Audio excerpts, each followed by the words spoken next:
Here is how we can change the clock on the Samsung phone. Let me explain it from all of the different angles. If you're new, subscribe and we can get started.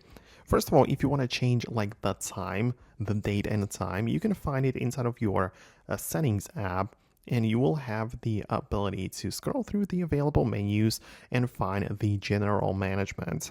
In there, as I said, you can proceed to the date and a time, and you can pick the automatic time zone and automatic date and time. But if you disable the automatic options, you can pick it manually. So you will have the ability to change it to whatever you want, and that's how you can change the clock if you mean the time and the date.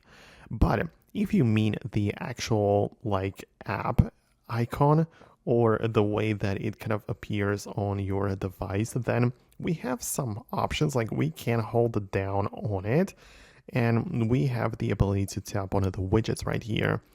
And you're going to choose some different widgets, which are going to look different, obviously, from the icon, but it might also show more information. So you can choose, for example, the digital clock, analog clock, or even a dual one if you want to see some clock or time in a different time zones. And this way, you will have the ability to make it look different and even be more useful, larger, put it wherever you want.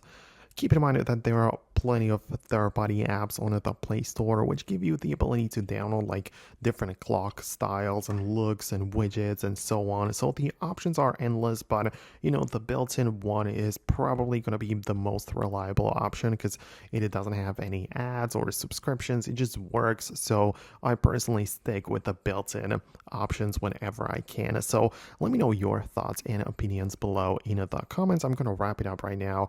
Thanks a lot. Subscribe for more tips and I'll see you later.